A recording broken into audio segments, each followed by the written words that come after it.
New York में helicopter हादसे में एक सीईओ के पूरे परिवार की मौत हो गई है। इस हवाई घटना को महज कुछ ही घंटे हुए थे कि अमेरिका के फ्लोरिडा में एक छोटे विमान के गिरने की खबर है। इस हादसे में भी 3 लोगों की मौत हो गई है।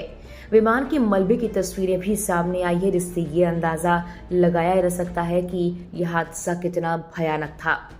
आखिर यह हादसा हुआ कैसे? इससे पहले न्यूयॉर्क में हेलीकॉप्टर कैसे हादसे का शिकार हो गया और उसमें बैठे यात्री कौन थे, बताएंगे ये सब कुछ आपको इस वीडियो में। अमेरिका के दक्षिण फ्लोरिडा में शुक्रवार सुबह एक छोटा एयरक्राफ्ट दुर्घटनाग्रस्त हो गया, जिसमें 3 लोगों की मौत हो गई और एक व्यक्ति घायल है।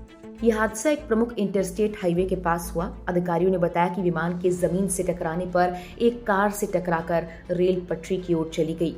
रिपोर्ट्स के मुताबिक अधिकारी कहते हैं कि विमान में सवार 3 लोगों की मौत की पुष्टि हो गई है।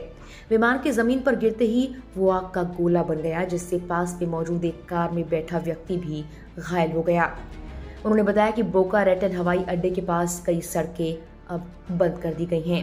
फेडरल एविएशन एडमिनिस्ट्रेशन ने बताया कि दुर्घटनाग्रस्त विमान एक सेसेना 310 था, जिसमें 3 लोग सवार थे। ये विमान सुबह 10:20 पर बोका रेटन हवाई अड्डे से टल्हासी के लिए उड़ान भरने के बाद हादसे का शिकार हो गया, जबकि फ्लोरिडा विमान हादसे से एक दिन पहले ही न्यूयॉर्क के हडसन में एक हेलीकॉप्टर दुर्घटना का शिकार हुआ था और हडसन नदी में गिर गया था।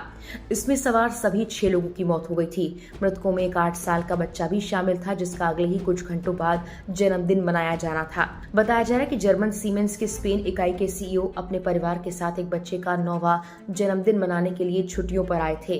तभी उनका हेलीकॉप्टर न्यूयॉर्क शहर और न्यू जर्सी के बीच हडसन नदी में दुर्घटनाग्रस्त हो गया। हादसा इतना भयानक था कि कुछ लोगों ने हवा में हेलीकॉप्टर के टुकड़े गिरते देखे। रिपोर्ट्स के मुताबिक यह हादसा दोपहर में स्थानीय समय के मुताबिक 3:15 बजे के करीब हुआ, जब एक बेल 206 हेलीकॉप्टर ने डाउनटाउन मैनहट्टन के हेलीपोर्ट से उड़ान भरी। इसका रूट स्टैचू ऑफ लिबर्टी के ऊपर से न्यू जर्सी की ओर था। इसमें एक स्पेनिश परिवार के 5 सदस्य और एक पायलट सवार था। कुछ रिपोर्ट्स कहती हैं कि उड़ान भरने के कुछ ही वक्त में हेलीकॉप्टर सीधा हडसन नदी में गिर गया। हादसे के बाद इमरजेंसी टीम्स ने तुरंत रेस्क्यू ऑपरेशन शुरू किया। सभी 6 शव नदी से बाहर निकाले गए। 4 की तो मौके पर ही मौत हो गई थी, जबकि 2 ने अस्पताल में दम तोड़ा है।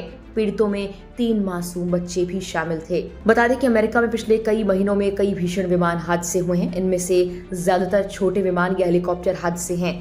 हालांकि बार बार ऐसे हादसों को लेकर कई तरह के सवाल भी उठ रहे हैं।